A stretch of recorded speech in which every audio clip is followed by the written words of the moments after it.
Hey, everybody, it is election night, primary night in South Carolina. Amy Wood joining you from home tonight. I'm hanging out watching returns come in, and you can see the map.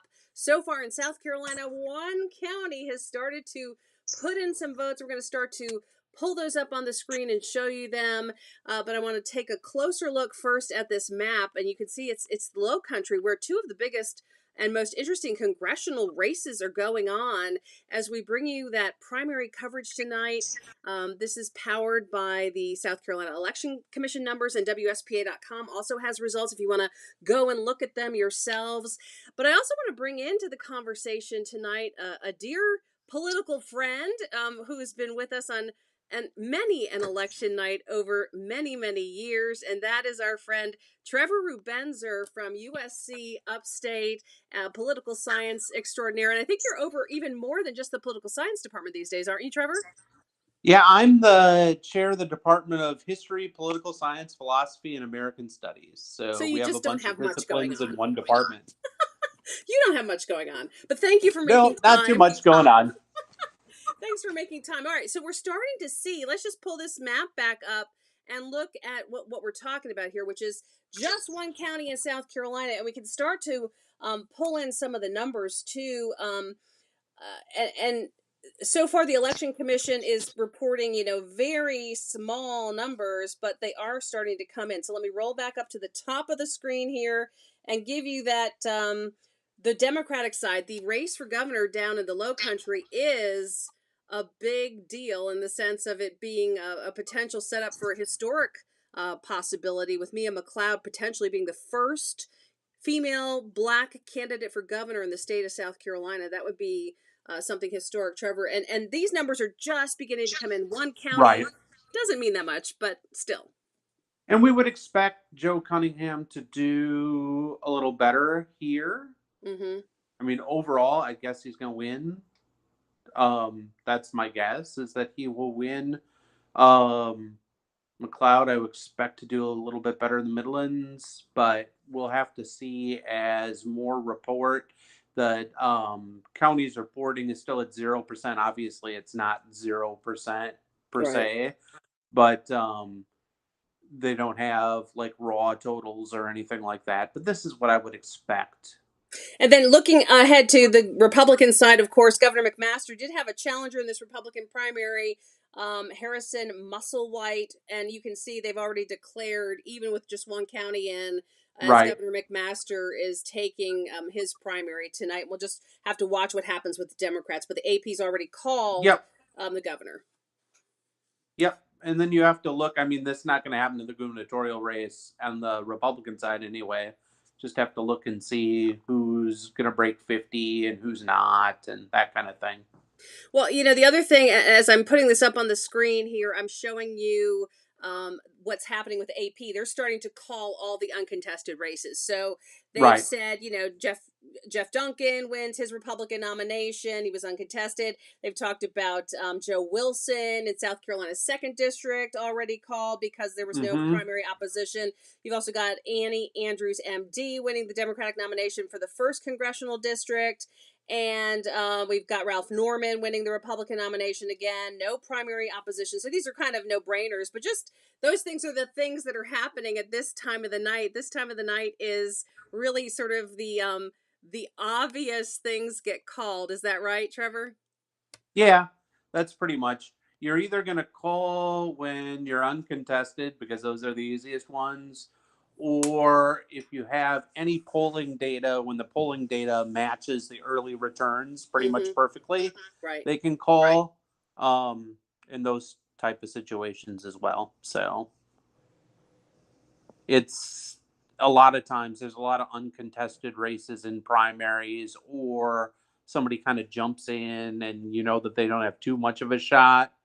You're looking for races where you have like the, I don't know, SC 7th, where you have a Mm-hmm. mess of candidates, Sure. a, a comparatively unpopular incumbent and a challenger endorsed by a major political figure.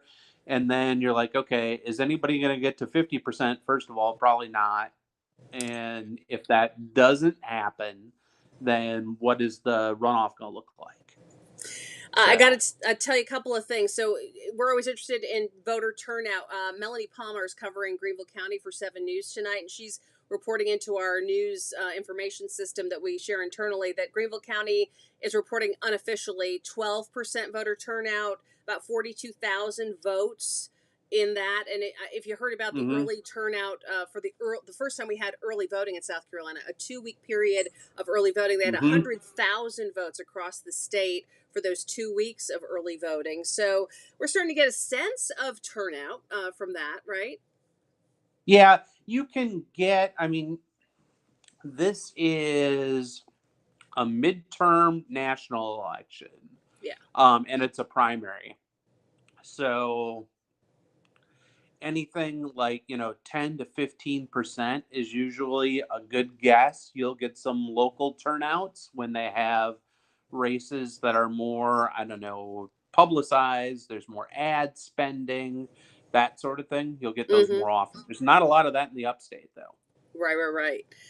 In terms of what you were interested in tonight, these two congressional races on the coast Yep. involving two people who, after the January 6th attack, stood up against what happened and somewhat against former President Trump.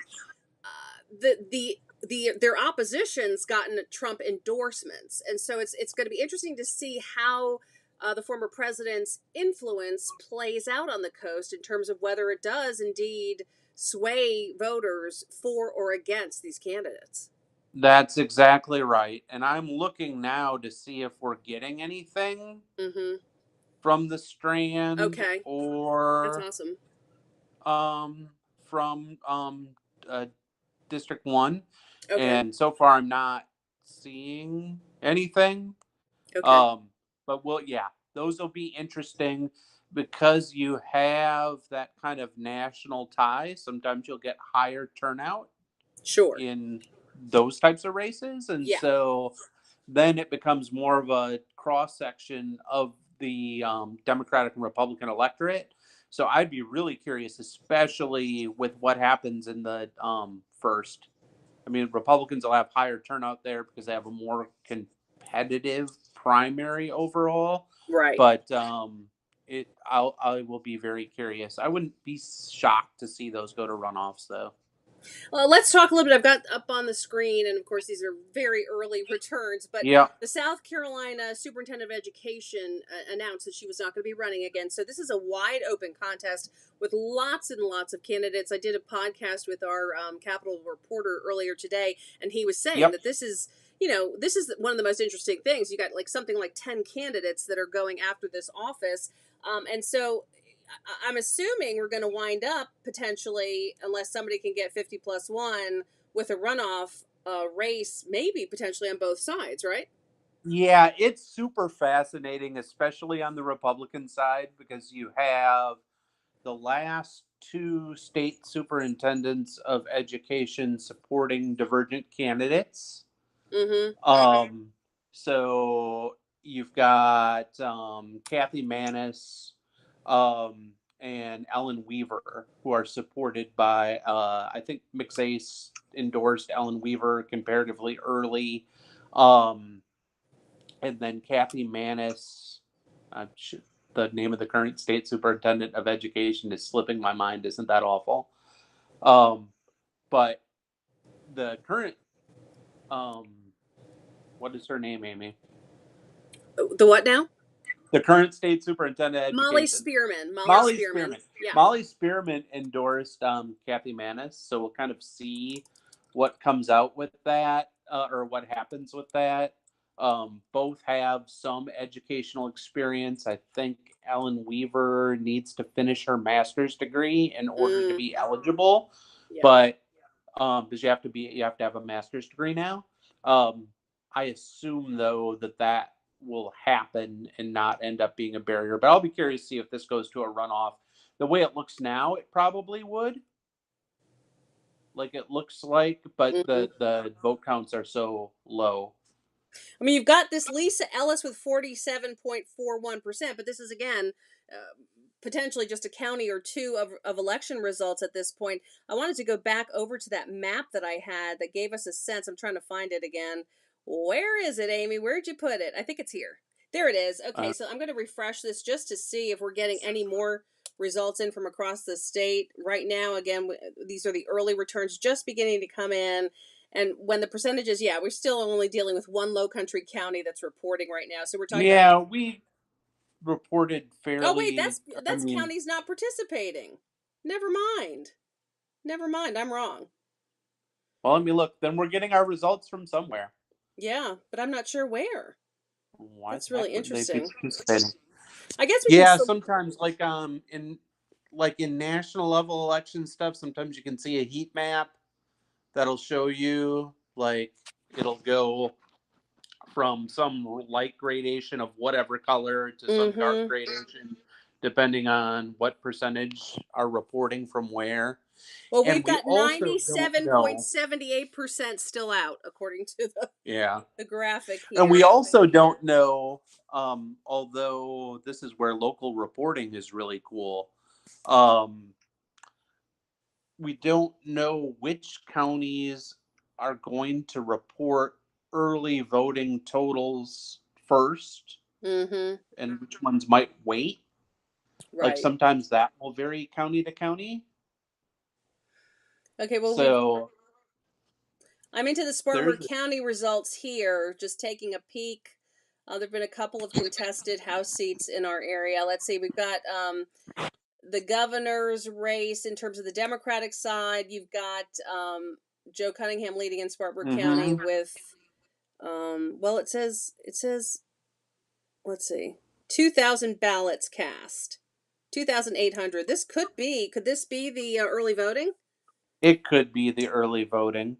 You know, That's that could be usually your the early voting. easiest thing to turn out. It just kind of depends on when they count it. Yeah. And so you don't always know that county by county. It depends on your county infrastructure too. Right, right, right. Um, but Spartanburg is a big enough county that if I were guessing, they would be able to count beforehand. Greenville, same way. Some rural counties might have had difficulty mobilizing within the election commission to get stuff counted in the early voting period or after the early voting period. That's where one of those heat maps would be really, really cool. But Yes, it I'm would looking be for right. one and not finding one. Yeah, Um, I've been looking and I'm not finding one either, but it may just be that it's a little less fun to look at compared to the major election years. You know, they may not provide as yeah, I much. know. And there's usually, yeah, because that stuff all costs money and, web or bandwidth and all those Mm-hmm. different sorts of Yeah. things. So I assume um, that they don't do as much. But I'm looking like at the AP trying to find um, if they have one. You already said New York Times didn't, right? Yeah, I didn't ever get to it. I was looking to see, but I was thinking you're right. Probably they won't have oh, well, they've got South Carolina. Let's see what they've got. They've always been really great about having cool maps. Yep. I have a subscription, so they better let me in. That's all I can say. Yeah, I know. They better let me in. I won't put it on my I can't figure out. broadcast, but I'm I supposed will to have a find out what they're subscription saying. through the Oh, they're showing university, counties. and Okay, oh so yeah, here we go. I'm seeing it in New York. New York. Well, no, that's just showing the outline of the district. yeah, Oh no, no, I'm here we just go. So right now in like SC1, the only county reporting is Charleston, and they are 9% in. okay. Where are you And seeing I'm look this? Where are you getting it from? AP. Oh wait, Okay, no, New York Times. it is. And that's the only one they're showing. My guess is because of the controversy, there's some at least national buzz with that race. Now I'm going, and that's actually under, it was last updated 18 minutes ago. South Carolina 1st Congressional District primary results. They have a little stub page for it. Now I'm looking. Okay, so for governor, we have more upstate counties in, or that are at least partially in. And yeah, McMaster, they have the check mark by. They don't have it by Joe Cunningham yet. There's like 15,000 total votes, and he's at 60% with 4% reporting, which isn't a huge shock. The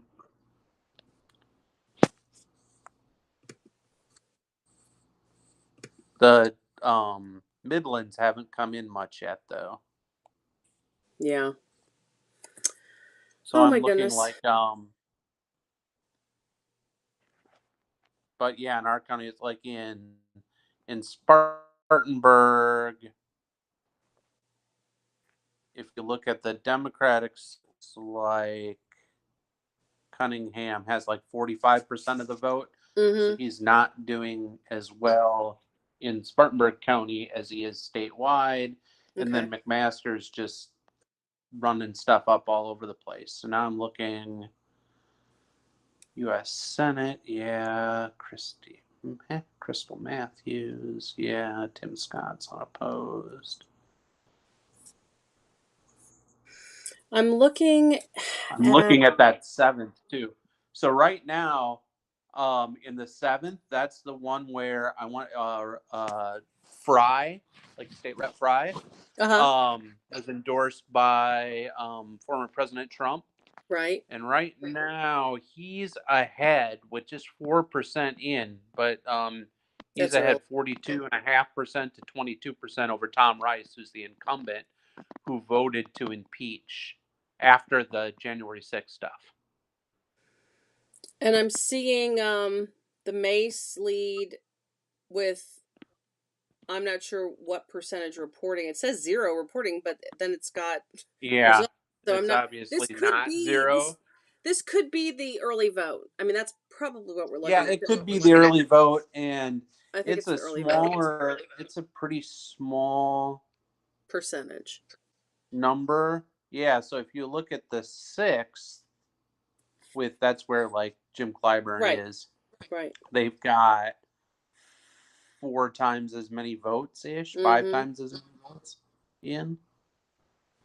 But yeah, this the 7th one is one I'm watching. I mean, I would be pretty surprised if Fry won alt-right on primary night. Right. But President Trump is pretty popular in South Carolina, so that would be a test of his endorsement power. We'll have to see. They're asking about Tom Rice's seat. Christine is saying in Marlboro that's been a big topic of conversation. Yeah, so Rice's seat, at least in initial reporting, looks like it's in some trouble. Fry, the Trump endorsed candidate, is running quite a bit ahead. I mean, it's hard to tell with 4% in, and I'm trying to see where the 4% is coming from, and it's not being really cooperative. Right. But that's pretty interesting. Oh, it's refreshing. Because you've got a ton of candidates. You've got, 7 candidates, I think, who hit signature thresholds. There it is. In that field. Number. Let's go back down. So I'm seeing 4% reporting. Fry is up 42.5% to 22% over Rice. That's still, I mean, Fry has 1,400-ish votes. So that's not a lot of votes in, but that's interesting. I'm trying to go to the full race results, and it looks like only 2 counties in that district are reporting. Chesterfield is reporting results, and Darlington is reporting results. And in one of those, in Chesterfield, Fry is doing worse than his overall result, and in Darlington, he's doing better. Gotcha. So we'll have to see what happens with that as more counties come in. I am fascinated to watch like how this is going to play out, because it really can go any which way but loose tonight, with the way. Yeah, it can. And it's interesting because you have this test, right? So, what's going to happen in other races? Like, what ultimately is going to happen with, Hmm. I don't know, Liz Cheney, Right. right? So, Yep. this race with Rice and Fry in South Carolina have some, might tell you a little tiny bit about what could happen there. Um, so we'll have to see. And of course, then there's the issue of if, like, if in your first district, I don't think it'll matter in, because of the way it's drawn, I don't think it'll matter in the seventh. But in the first district, if Mace doesn't win on the Republican side, can a more conservative Republican, can they win that district? Hmm. Because the first is pretty purple. Yeah. So that'll be interesting to see as well. It's always fascinating to look if this is the early vote. How often do we see any parallels between early voter turnout and the result and full voter turnout? I mean, do those results tend to hold, or is this like the super engaged, caring electorate that's out making sure they can vote, and Right. then So is it hard to tell? it used to be that there were some pretty good parallels between early voting and election day voting, and then Hmm. the pandemic happened. Yeah.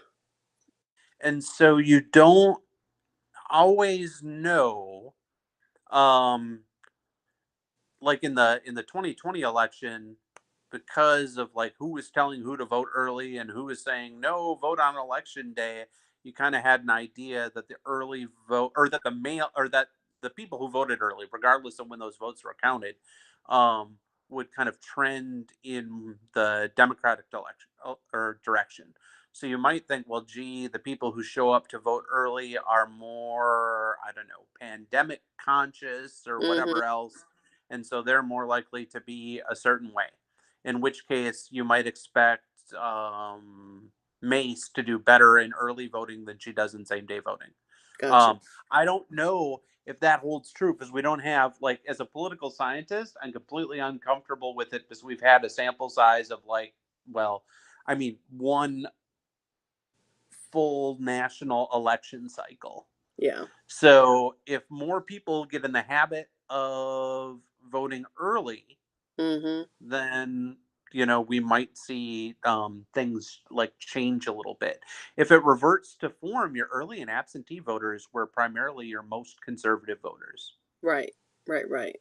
Let's talk about Um, this question from one of our folks watching. They're saying my ballot didn't have all these sections, limited with just the governor, house district, three questions, because they got the Republican ballot saying that mhm. they were forced into a straight ticket, and that's what primaries are about. And let's explain the primary Yep. process. And I sometimes want to shoot us for not explaining it better to you guys so that you would fully grasp like what's going to happen when you get to the booth. And that's why we always Mhm. encourage you to go ahead and go online and look at your ballot, because you have to choose in a primary. In South Carolina, you don't register by party. You just go to the polls and you have the choice as an unregistered voter, because you can't. You get to choose, do I want to vote Republican? Do I want to vote Democrat? And based on what's going on, sometimes that can allow you to play roles in races that you might not otherwise. In other words, if you really don't care about what's going on the Republican side and you wanted to have a say in that Democratic lineup of candidates for governor, even if you're a Republican, you could. And that's That's interesting and absolutely unique, right. right? That's absolutely right. So South Carolina has what's called an open primary. Mm-hmm. You can vote in either the Republican primary or the Democratic Party primary, but you can't vote in both. Right. Some other states, fewer states, have closed primaries. In a closed primary, you are essentially like stuck registration in advance, that type of thing. Like you register, to vote with a particular party. Sometimes it's on your voter ID card. Right. Okay. Right. And then you have blanket primaries, which are very, very rare, and you can really mix things up. So in one race, you might vote on the Republican side for all Republican or candidates for the Republican Party, and in another race, you might vote for candidates for the Democratic Party. We have an open primary, one or the other, not both. So if you go in and you say, I want to cast my ballot in the Republican primary, you're only going to see Republican candidates. That crossover vote that you were kind of talking about. Mm-hmm. So let's say you live in District 1, first congressional district nationally, and you think that Mace is a more moderate candidate of the two. So a Mm-hmm. Republican might win. You want to vote for the more moderate candidate of the Republicans, you might get crossover vote. That happens sometimes in Republican Senate primaries with Lindsey Graham. Yeah. So you'll get Democrats who cross over, vote for Senator Graham, especially this before the Trump administration, Right. crossover, vote for Senator Graham to avoid what they consider to be maybe a worse option. Mm. You get fewer Republican, I shouldn't say that. You'll get Republican crossovers to the Democratic side because maybe they want to pick a weaker candidate. Mm-hmm. So that happened with a Democratic Party Senate candidate a few years back, and I forget who it even was, but it was somebody who didn't have much of a chance of winning. There was this huge crossover vote. That candidate ended up winning, and then it ended up being poor competition in the general election. Gotcha. So, but that's all's fair in primaries. You can do that all That's you right. want. All fair So and when I went in South today to Carolina my primaries and precinct, 11 more. yep. When I That's went into right. my precinct, showed my ID, and then there were they asked me which primary I wanted to vote in. Mm-hmm. When I told them, they gave me a sheet. So there was a red sheet for Right. the Republican primary, and there's a blue sheet for the Democratic primary, so the poll worker didn't mess it up. You sign that sheet. Because remember, if there's a runoff, hypothetically, only people who voted in the if you voted as a Republican in round one, you got to go back and do that in round two for a runoff. Right. Let's talk about this too. With the Nancy Mace situation, I'm going to pull up the Decision Desk as Okay. as a place that our company Nexstar is now in a relationship with. We're using some of their data and working with them on partnership, so I feel comfortable showing some of their stuff. They let me. Oh, you disappeared. Hold on. Oh, I'm going to sorry. pull this up. No, That's you're because I fine. was You're going to fine. look somewhere for the same No, stuff, you're but good. that's okay. You're good. But what I'm going to say is that they're showing, Nancy Mace having at this point with just, what is this, 16% of the vote in, having comfortable lead over Arrington, the Trump-backed candidate. And my question is, that's interesting because, that Charleston perhaps is different in terms of the electoral makeup than for example Horry County and Myrtle Beach. Mm-hmm. And Yep, Trump, if we exactly. remember, as much as the president would come to the state and then post presidency where he's gone to Horry County, Myrtle Beach area more than other areas. So my question is this telling a tale to us that the two areas are different when it comes to the president? Because it looks like the Trump endorsement of Arrington, at least at this early stage, doesn't seem to be having as much of an impact in this race as it does in the other one, which let me show you this one. Oops, I just went past it. There is, oh, I thought I had it and it updated on me and went away. But I understand. Are you oh, putting your there it is. screen Okay, up? here's Russell Fry with, a 44% to 27% Rice, and then you've got, that's a much, tighter race, but still Fry, the Trump endorsed candidate, is leading in such a larger fashion than what's happening in the other district. Yeah, I think that has to do with the composition of the district. So Mm-hmm. even if you look at, okay, assume that everybody's voting consistently with their party ideology, so you don't have any crossover. Republicans in Horry County are more conservative, generally speaking, than Republicans in Charleston. Mm-hmm. And so you would expect the Trump effect to be bigger there than you would affect or expect it to be in Charleston or in D1, I should say, because D1's drawn in a way like D1.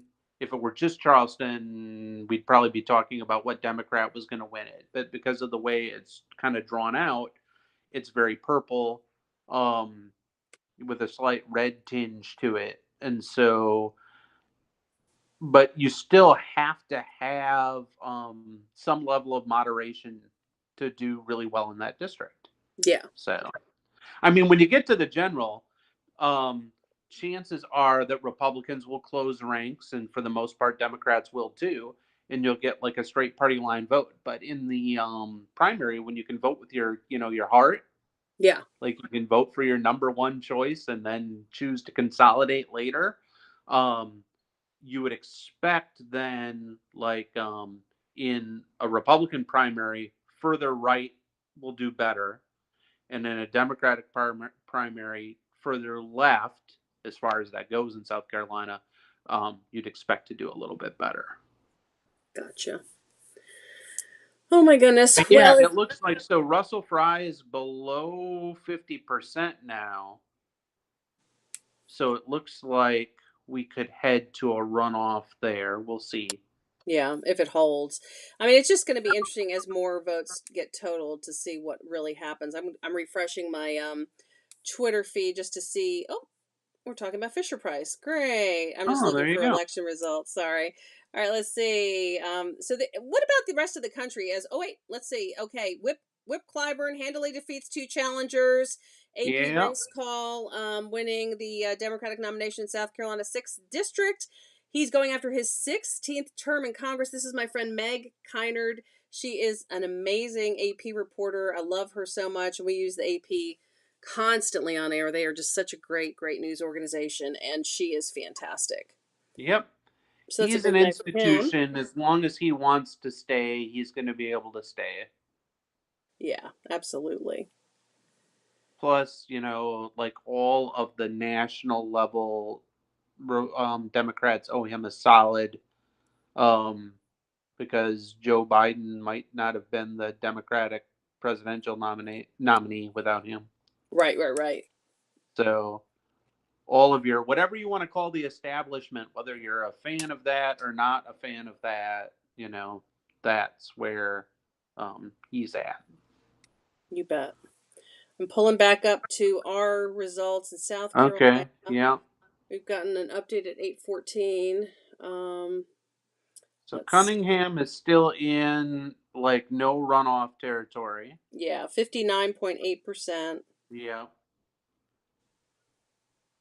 And that's one of those things where you wouldn't anticipate that he would do spectacular in a general. He is somebody who's like won an election as a Democrat in South Carolina, but it's not a statewide election.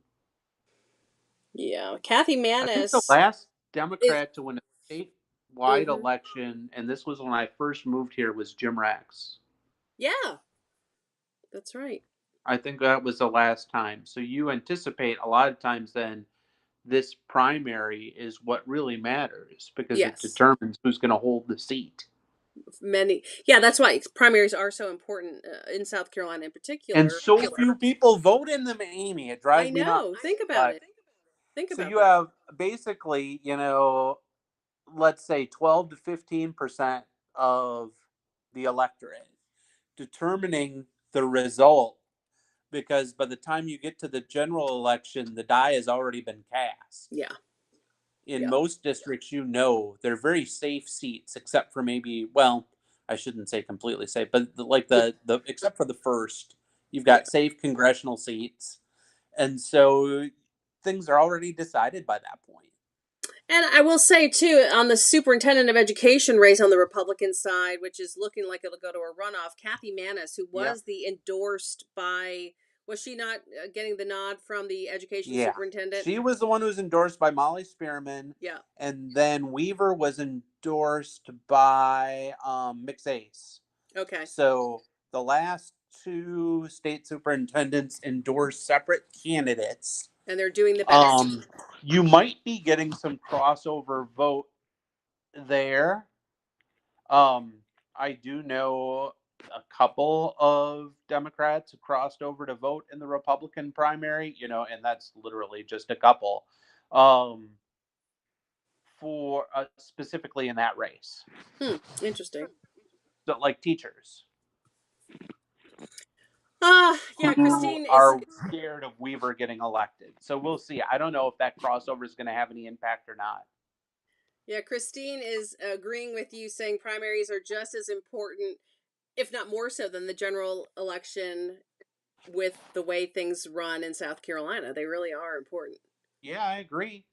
And off-year elections, like your school board elections, and your city council elections, which sometimes happen like in an off year. So there's no it's not a midterm. It's not the general election for president in the United States. You get fewer than 10% of the people voting, and those are the ones who are deciding all your local leaders. Gotcha. And that's kind of sad commentary. I don't know. At least we're getting like some separation and some differentiation now. So I'm trying to go back and see. The New York Times is updating like crazy now. Is it really? Yeah. Keep me posted if you see anything crazy happening. I'm going to keep looking too. Doing well. McMaster won.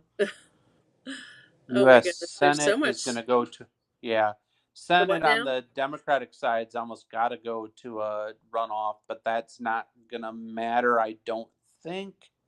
Because you've got Tim Scott. I can tell Greenville County numbers are not in at all right now. We don't have any Greenville County numbers. In what you have? Huh? What are you showing Nancy Mace at in what you have, as opposed to Katie Arrington? Let me see.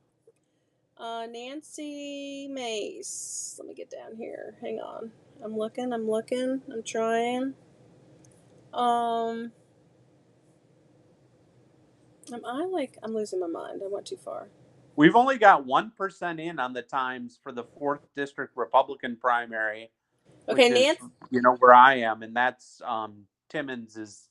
I don't think Timmons is going to even get to a runoff. He'll win. Yeah. Nancy Mace has got 54.3 to Katie Arrington's 42.9. How many votes? 9,200. Okay, so yours is more updated than mine. Okay. This is the South Carolina. So we'll have to go. Yeah, we'll go off you. You've got the best information. Thank you. Thank you, sir. Yeah. Only because you're here to give me commentary on it. Yeah, I give you commentary on whatever it is that you say. I mean, because AP is behind. So the thing that you're showing is not something that the general public has access to? Well, yeah, no, we can all go to scvotes.org and look at that website. Oh, you're on there. Yeah. Okay. Yeah. Okay. I'm just staying on there. I thought you were on something. You said that 7 uses it. Oh yeah, I've been in our messaging system just to see what's the talk is in the newsroom kind of thing. But yeah, no, I haven't really. I can't go into that. Actually. I need to pull myself back off so I can take a peek at the secret system. Stand by. Let me see. The secret system. I do know there was a referendum vote somewhere that one of our reporters posted about. Let's see. I'm just going to check and see where that was. I think it was in. Yeah, I was going to say Hang on. We didn't have one. Hello. But thanks for tuning in, you guys. Let me look. It was an election. Let me see the election area.